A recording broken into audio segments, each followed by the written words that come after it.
اور نگہبان فرشتے بھیجتا ہے، یہاں تک کہ جب تم میں سے کسی ایک کو موت آتی ہے تو ہمارے بھیجے ہوئے اسے فوت کرتے ہیں اور وہ کوئی کوتاہی نہیں کرتے، پھر وہ اللہ کی طرف لوٹائے جاتے ہیں جو ان کا حقیقی مولا ہے۔ خبردار، اسی کے لیے فیصلہ کرنے کا اختیار ہے اور وہ سب سے زیادہ جلد حساب لینے والا ہے۔ ان آیات میں آپ دیکھ رہے ہیں کہ اللہ سبحانہ وتعالیٰ نے پہلے ہر انسان کے سونے اور جاگنے کا ذکر کیا ہے، پھر مرنے اور پھر مر کر جینے کا ذکر ہے۔ تو ہر روز ہم یہ ایکسپیرینس کرتے ہیں، یعنی نبی صلی اللہ علیہ وسلم نے جب لوگوں کو آ کر یہ بتایا کہ تم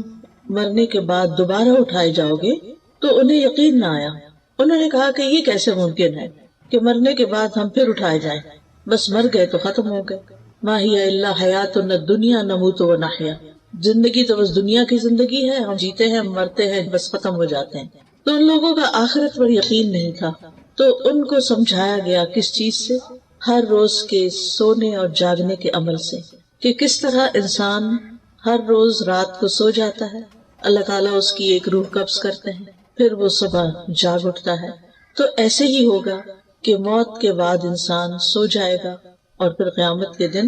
دوبارہ اٹھے گا۔ جیسے روزانہ سونے کے بعد اٹھنا کچھ مشکل کام نہیں، تو اللہ سبحانہ تعالیٰ کے لیے موت کے بعد کسی کو زندہ کرنا، دوبارہ جگانا، اٹھانا کچھ مشکل کام نہیں، اور یہ کام اللہ سبحانہ تعالیٰ کے لیے بہت آسان ہے۔ اللہ سبحانہ تعالیٰ روزانہ اسی طرح انسانوں کے ساتھ تصرف کرتے ہیں تاکہ وہ اپنی مقررہ مدت پوری کر لیں، یعنی جتنی زندگی ان کی لکھی ہوئی ہے اس دنیا میں، جتنا ان کو رہنا ہے اتنا وہ رہ جائیں، اور پھر جب ان کی مدت پوری ہو جاتی ہے، ان کا وقت ختم ہو جاتا ہے، تو فرشتے آ کر ان کی روح قبض کر لیتے ہیں، اور فرشتے اللہ تعالیٰ کا حکم ماننے میں کچھ بھی دیر نہیں کرتے، ذرا لمحے کے لیے بھی کوتاہی نہیں کرتے، اور جس وقت جس کی موت لکھی ہوتی ہے اس وقت اس کو دنیا سے لے جاتے ہیں، اور پھر اللہ سبحانہ تعالیٰ ہی کی طرف سب کی واپسی ہے۔ اسی لیے جب کوئی فوت ہو جاتا ہے تو ہم کیا کہتے ہیں؟ انا للہ و انا الیہ راجعون، کہ بے شک ہم بھی اللہ کے لیے ہیں اور ہم اسی کی طرف واپس جانے والے ہیں، ہم بھی لوٹ کے جانے والے ہیں، ہم بھی پلٹنے والے ہیں، جہاں سے آئے ہیں وہیں واپس جائیں گے، اور یہ واپسی یقینی ہے۔ تو یہاں پر جو آیت میں لفظ آیا ہے وَهُوَ الَّذِي يَتَوَفَّاكُم بِاللَّيْلِ، وہ جو تمہیں رات کے وقت فوت کر دیتا ہے۔ توفی کا مطلب ہوتا ہے کسی چیز کو پورا لے لینا، تو حقیقت میں اس کا اطلاق موت پر ہوتا ہے، لیکن مجازی معنوں میں نیند کے لیے بھی، کیونکہ نیند جو ہے وہ موت کی بہن ہے، نیند موت سے ملتی جلتی چیز ہے۔ تو اللہ سبحانہ تعالیٰ رات کو نیند کی حالت میں تمہاری جانوں کو لے لیتا ہے، یعنی انسان کے اندر سے ایک روح نکل جاتی ہے۔ اسی لیے آپ دیکھیں کہ بعض اوقات جو خواب ہم دیکھتے ہیں اس میں ہم کسی دوسرے ملک میں ہوتے ہیں، مرے ہوئے انسانوں سے ملاقات کر رہے ہوتے ہیں، بعض اوقات کوئی ہمیں میسج دے رہا ہوتا ہے جو مر چکا ہوتا ہے۔ آج اس صبح ایک خاتون نے مجھے میسج کیا کہ میرے داماد کی ایکسیڈنٹ میں ڈیتھ ہوئی ہے، اور وہ 4 دفعہ مجھے خواب میں آ کے ایک ہی بات کہتا ہے، اور جب وہ بات کہہ دیتا ہے تو اس کے بعد یکا خوف سے میری آنکھ کھل جاتی ہے۔ تو آپ بتائیں کہ اس کا ہم کریں کیا؟ تو میں نے کہا کہ پہلے آپ مجھے یہ بتائیں وہ کیا کہتا ہے۔ کہتے وہ کہتا ہے کہ آپ میری امی سے جا کے کہیں کہ میرے ساتھ ایسا سلوک نہ کریں، میں ان کا بیٹا ہوں، میں انہی کا بیٹا ہوں، اور وہ میرے ساتھ ایسے نہیں کریں۔ اب کیسے نہیں کرے؟ تو میں نے کہا کہ اس سے تو یہی اشارہ ملتا ہے کہ ماں کسی بات پر اس سے خفا تھی جب وہ فوت ہوا ہے، ناراض تھی، اور شاید اس ناراضگی کا کچھ اثر ابھی تک دل میں باقی ہے۔ تو ظاہر ہے کہ اگر کوئی شخص فوت ہو جاتا ہے اور اس کی ماں اس سے ناراض ہے تو پھر خیر نہیں، پھر کچھ نہ کچھ آگے اس کی پکڑ ہے، کتنی ہو تو اللہ ہی بہتر جانتا ہے۔ لہٰذا دنیا میں انسانوں کے ساتھ ہمیں اپنے معاملات صاف کر لینے چاہیے۔ ہمیں نہیں پتا کہ ہماری موت کب آ جائے گی، ہم کب دنیا سے چلے جائیں گے، اور اس بات سے تو بہت ڈرنا چاہیے کہ ہماری وجہ سے ہماری ماں روئے، ہمارے کسی سلوک پر، ہمارے کسی رویے پر، ہمارے کسی طریقے پر، ہماری کسی عادت پر، تو ماں کو رلانا نہیں چاہیے۔ ایک مرتبہ نبی صلی اللہ علیہ وسلم کے پاس ایک شخص آیا اور کہنے لگا کہ میں آپ کے ساتھ ہجرت اور جہاد کرنا چاہتا ہوں۔ آپ نے پوچھا تم نے اپنے ماں باپ کو کس حال میں چھوڑا؟ تو وہ بولا کہ وہ رو رہے تھے۔ کیونکہ میں ایک ہی تھا ان کی خدمت کرنے کے لیے، تو وہ رو رہے تھے۔ آپ نے فرمایا تم واپس جاؤ، فَفِيهِمَا فَجَاهِدْ، انہی میں جا کے جہاد کرو، انہیں ان کی خدمت کرو، اور جس طرح تم انہیں رلا کے آئے ہو ایسے ہی جا کر تم انہیں ہنساؤ۔ تو ہم میں سے ہر ایک کا یہ فرض بنتا ہے کہ وہ اپنے ماں باپ کے ساتھ حسن سلوک کرے اور ماں باپ کو خوش رکھے۔ اگر کسی بات پر ماں باپ کے ساتھ اختلاف بھی ہو تو بھی اس اختلاف کو جلد ختم کر لینا چاہیے۔ بعض اوقات ماں باپ ایسی باتیں کہتے ہیں جو ہمیں پسند نہیں ہوتی، یا ایسی بات کہتے ہیں جو ہمارے لیے ماننی بہت مشکل ہوتی ہے، لیکن پھر بھی اس میں آپس میں بات چیت کر کے کوئی نہ کوئی اس کا حل، کوئی نہ کوئی اس کا راستہ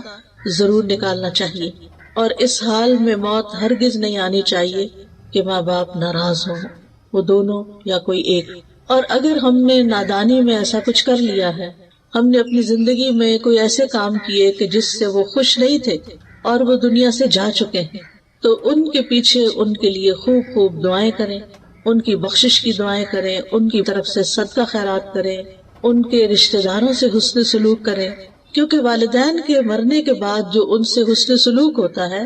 اس کا ایک حصہ یہ ہے کہ زندگی میں وہ جن لوگوں سے محبت کرتے تھے، جن لوگوں کا وہ خیال رکھتے تھے،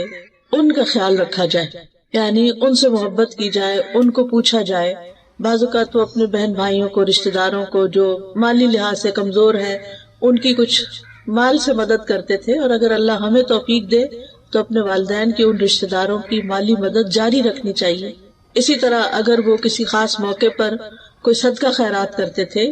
تو وہ صدقہ خیرات ان کی طرف سے جاری رہنا چاہیے جب تک ہم زندہ ہیں۔ پھر ہمارے بعد ہماری اولاد تو جو بھی کرے گی، لیکن ہم اپنے والدین کی لیگیسی کو آگے لے کے بڑھنے والے ہوں۔ حضرت عمر رضی اللہ عنہ کے ایک بیٹے تھے عبداللہ بن عمر، جو نبی صلی اللہ علیہ وسلم کی ہر معاملے میں بہت اتباع کیا کرتے تھے، بہت پیروی کرتے تھے۔ تو ایک بار وہ حج پہ جا رہے تھے، ان کا طریقہ یہ تھا کہ جب حج پہ جاتے تھے تو اونٹ کے ساتھ ساتھ اپنا گدھا بھی رکھتے تھے۔ آپ کو معلوم ہے کہ اونٹ کی سواری تھکا دینے والی ہوتی ہے، اور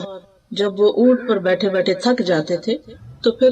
گدھے کو سواری کے لیے استعمال کرتے تھے۔ اور راستے میں چونکہ مٹی گرد بہت ہوتی تھی تو وہ اپنے سر پہ پگڑی پہنتے تھے۔ اب وہ جا رہے تھے تو راستے میں ایک بدو ملا، تو اس سے ملاقات کی تو پتہ چلا کہ یہ حضرت عمر کے دوست کا بیٹا ہے۔ تو انہوں نے اپنا گدھا بھی اور اپنی پگڑی دونوں ان کو دے دی۔ تو حضرت عبداللہ بن عمر کے ساتھی کہنے لگے کہ آپ نے تو دونوں چیزیں اس کے حوالے کر دی، آپ کا سفر کیسے گزرے گا؟ تو کہنے لگے کہ یہ میرے والد عمر کے دوست کا بیٹا تھا، تو مجھے خیال آیا کہ میں اس کے ساتھ حسن سلوک کروں، کیونکہ اس کا باپ میرے باپ کا دوست تھا۔ تو ہمارا دین کہاں تک ہمیں خیر خواہی اور خیال رکھنے اور رشتوں کو نبھانے اور تعلقات کو نبھانے کا حکم دیتا ہے۔ اور یہ صحابہ کرام تھے جن کے دلوں میں دنیا کی محبت نہیں تھی، اپنے لیے کم ہی کچھ بچا کے رکھتے تھے، دینے والے تھے۔ اور عربوں کے دل تو ویسے بھی بڑے وسیع ہوتے ہیں، اور ایک قدرتی بھی ان کے اندر دینے کا مزاج پایا جاتا ہے، لیکن اسلام نے آ کر اس دینے کے مزاج کو اور خوبصورت بنا دیا اور اللہ کی خاطر کرنے والا بنا دیا، جس کا پھر اجر ہی اجر ہے۔ تو بات میں یہ کر رہی تھی کہ بعض اوقات نیند کے وقت انسان خواب میں ایسی ایسی جگہوں پر پہنچ جاتا ہے، حالانکہ فزیکلی وہ بستر پر ہوتا ہے، تو وہ دراصل اس کی روح ہوتی ہے، اور وہ روح سے ملاقات کر سکتی ہے، یعنی گھوم پھر کے، اور پچھلے فوت شدہ لوگوں سے یا زندہ لوگوں سے یا کچھ بھی۔ تو یہ اللہ تعالیٰ کا ایک ایسا نظام ہے، اللہ تعالیٰ کی قدرت کا ایک ایسا مظہر ہے جسے ہم سب ایکسپیرینس کرتے ہیں، اور اس سے پتہ چلتا ہے کہ اللہ سبحانہ تعالیٰ وہ کام کرتا ہے جو بندے نہیں کر سکتے۔ یعنی اللہ تعالیٰ اگر روح لے جائے اور واپس نہ کرے تو کوئی بندہ اس روح کو ڈال نہیں سکتا، اور اگر اللہ تعالیٰ کسی کو بچانا چاہے تو کوئی کسی کو مار نہیں سکتا، وہ اس کی حفاظت کے لیے کوئی بھی رستہ نکال دے گا۔ لہٰذا ہماری زندگیوں میں بہت سی ایسی چیزیں ہو جاتی ہیں جن کے بعد ایک سوالیہ نشان رہ جاتا ہے کہ ایسا کیوں ہوا۔ تو بات یہ ہے کہ یہ تقدیر کا ایک حصہ تھا، اللہ کا فیصلہ تھا جو پورا ہو گیا۔ اس کے پیچھے کیا حکمت تھی، کیا بہتری تھی، بعض اوقات ہمیں سمجھ میں نہیں آتا، لیکن اللہ سبحانہ وتعالیٰ ہر چیز کا علم رکھتا ہے۔ قد احاط اللہ بکل شیء علما، اللہ تعالیٰ نے اپنے علم کے ساتھ ہر چیز کا احاطہ کر رکھا ہے، ماضی، حال، مستقبل سب جانتا ہے۔ کس انسان کے فائدے میں کیا چیز ہے اور نقصان میں کیا چیز ہے، کس کی موت جلدی آنی چاہیے اور کس کی موت تاخیر سے ہونی چاہیے، اس کا علم اللہ تعالیٰ کو زیادہ ہے۔ لہذا کبھی بھی انسان کو اللہ کے فیصلوں پر ناراض نہیں ہونا چاہیے، بلکہ اللہ تعالیٰ کے فیصلوں کو خوش دلی سے قبول کرنا چاہیے کہ رضیت باللہ ربا، میں اللہ کے رب ہونے پہ راضی ہوں، وہی پیدا کرتا ہے، وہی موت دیتا ہے، وہی رزق دیتا ہے، وہی امتحان لیتا ہے، سب کچھ اسی کے قبضہ قدرت میں ہے۔ پھر اس آیت میں فرمایا وَيَعْلَمُ مَا جَرَحْتُمْ بِالنَّهَارِ، اور وہ جانتا ہے جو تم دن میں مختلف کام کرتے رہتے ہو۔ جرح کا لفظی مطلب ہوتا ہے زندہ چیز کی جلد، اسکن جو ہوتی ہے، اور چمڑے کو کسی تیز دھار چیز کے ساتھ پھاڑ دینا، جیسے چھری، تلوار، ناخن، کچلی والے دانت، ان کے ذریعے اسکن کو کاٹنا جرح کہلاتا ہے۔ اسی لیے زخم کے لیے لفظ جرح استعمال ہوتا ہے اور زخمی کو مجروح کہتے ہیں۔ اردو میں بھی یہ لفظ استعمال ہوتا ہے مجروح۔ تو یہاں مراد اس سے ما جرحتم کا مطلب یہ نہیں کہ جو تم چیرتے پھاڑتے ہو، بلکہ مطلب یہ ہے کہ جو کام تم اپنے ہاتھ سے یا زبان سے کرتے جاتے ہو، یعنی بعض اوقات انسان کے ہاتھ بھی دوسروں کو تکلیف دیتے ہیں اور بعض اوقات زبان تو مجروح زخمی کر ہی دیتی ہے دوسروں کو، یعنی جس قسم کے بھی تم کام کرتے ہو وہ سارے اللہ کے علم میں ہیں۔ ثم یبعثکم فیہ لیقضی اجل مسمی، پھر وہ تمہیں نیند کی حالت میں فوت کرنے کے بعد دن میں اس نیند سے جگا دیتا ہے تاکہ ہر شخص اپنی وہ عمر پوری کر لے جو اللہ کے علم میں اس کے لیے مقرر کی گئی ہے، اس دنیا میں اس کے لیے مقدر کی گئی ہے۔ تو اللہ سبحانہ و تعالیٰ نے انسانوں کی تقدیر زمین آسمان کی پیدائش سے بھی 50,000 سال پہلے لکھی۔ یہ اس کا علم تھا کہ وہ کیا پیدا کرنے والا ہے، اس کو پہلے سے پتا تھا، اور وہ پیدا ہونے کے بعد کیا کرے گا، یعنی کون سی چیز کیسی ہوگی، یہ بھی اس کے علم میں تھا۔ ایک پتا بھی گرتا ہے تو وہ اللہ کے علم میں ہوتا ہے۔ تو بعض اوقات میں جب کسی درخت کو دیکھتی ہوں تو حیران ہو جاتی ہوں کہ اس کے پتوں کا ہم احاطہ نہیں کر سکتے صرف ایک درخت کے، یعنی کچھ درخت اتنے گھنے ہوتے ہیں جیسے بیری کا درخت ہے یا اور بھی کئی درخت ہوتے ہیں، ٹالی وغیرہ ہوتی ہے، کہ اگر ہم ان کو گننا چاہیں نا تو ہمارے دل لگ جائیں، یعنی ان کو، اور پھر بھی شاید غلطی کر جائیں، اور یہ سارے جھڑتے ہیں اور پھر زمین میں گل مل جاتے ہیں، پھر نئے پتے آ جاتے ہیں، تو سال ہر سال تک یہی کچھ ہوتا رہا۔ یہ سب کچھ اللہ کو پہلے سے پتا تھا کہ یہ درخت فلاں جگہ لگے گا اور اس پر ہر سال اتنے پتے آئیں گے، اس درخت کی عمر اتنے سال ہے۔ ہمیں نہیں پتا ہوتا کب یہ درخت جل جائے، ختم ہو جائے، لیکن اللہ کو پتا ہے۔ ایسے ہی انسانوں کے بارے میں ہمیں نہیں پتا ہوتا کب کس دن کس کی موت کا وقت لکھا ہے اور وہ آ جائے، لیکن اللہ کو پتا ہوتا ہے۔ تو یہ اللہ تعالیٰ کا علم ہے، اور یہاں سے یہ بات بھی پتہ چلتی ہے کہ موت کا وقت مقرر ہے، وہ آگے پیچھے نہیں کیا جا سکتا۔ ہاں یہ ضرور ہو سکتا ہے کہ کچھ اعمال جو ہیں انسان کی زندگی میں برکت پیدا کرتے ہیں اور تھوڑے وقت میں انسان بہت کچھ کر کے چلا جاتا ہے اس دنیا سے، لیکن یہ بات یاد رکھنی چاہیے۔ نمبر ایک یہ کہ ہم یہاں ہمیشہ رہ نہیں سکتے، اس دنیا میں ہمیں یہاں سے جانا ہی جانا ہے، یعنی ہم میں سے ہر ایک پر موت آنی ہے۔ اور دوسری بات یہ ہے کہ موت کے بعد اللہ کے پاس جانا ہے، اللہ کو منہ دکھانا ہے۔ ثم الیہ مرجعکم، یعنی تمہارا اس دنیا میں اپنی زندگی کے پورا ہو جانے کے بعد اکیلے اللہ کی طرف لوٹ جانا ہے۔ ٹھیک ہے، لوٹ جانا ہے، پھر کیا ہوگا؟ ثم ینبئکم، پھر وہ تمہیں بتائے گا، بما کنتم تعملون، جو کچھ تم کرتے رہے۔ ہم میں سے ہر ایک کو سوچنا چاہیے وہ کیا کر رہا ہے اپنی زندگی کے، کیا وہ جو کچھ کر رہا ہے وہ اللہ تعالیٰ کی پسند کے مطابق ہے یا اللہ تعالیٰ کی ناراضگی کے مطابق۔ ہم بعض اوقات بڑے اچھے کام کر رہے ہوتے ہیں، لیکن اس سے ہمارے دل میں کبھی بھی یہ خیال نہیں آیا کہ یہ ہم اللہ کو خوش کرنے کے لیے کر رہے ہیں۔ ہم کر رہے ہیں کیونکہ ہمیں اچھے لگتے ہیں، وہ کام ہمارے دل کو اچھے لگتے ہیں، ہمارے نفس کے مطابق ہوتے ہیں، ہمارا پیشن ہوتے ہیں، وہ اس لیے ہم کر رہے ہوتے ہیں۔ لیکن ہم میں سے ہر ایک کو سوچنا چاہیے کہ جو کچھ بھی وہ کر رہا ہے وہ کس کے لیے کر رہا ہے اور اس کا بدلہ وہ کس سے چاہتا ہے۔ ثم ینبئکم بما کنتم تعملون، اب یہ جو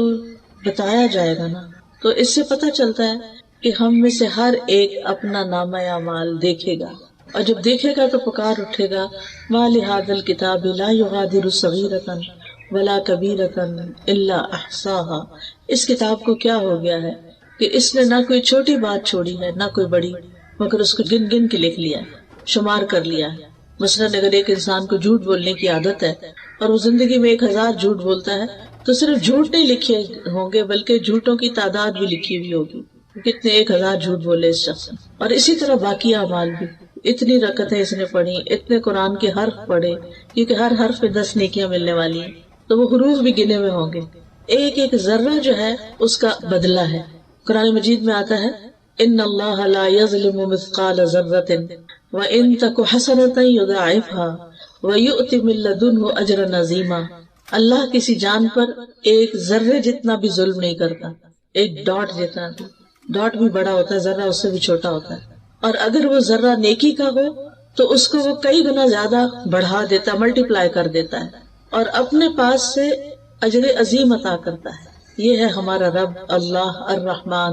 کہ جو ہماری نیکیوں کی اس قدر قدردانی کرتا ہے کہ بڑے اعمال تو اپنی جگہ لیکن چھوٹا سا عمل بھی وہ قبول کرتا ہے، وہ چھوٹے سے عمل سے بھی راضی ہو جاتا ہے، اور اگر خلوص کا ذرے جتنا عمل بھی ہو تو اس کو بھی اللہ سبحانہ تعالیٰ بہترین اجر سے نوازے گا۔ وَيُؤْتِ مِن لَّدُنْهُ أَجْرًا عَظِيمًا، یعنی اللہ کے پاس تو بہت کچھ ہے، اس کے خزانے تو بہت وسیع ہیں، لہٰذا وہ اپنے پاس سے انسان کو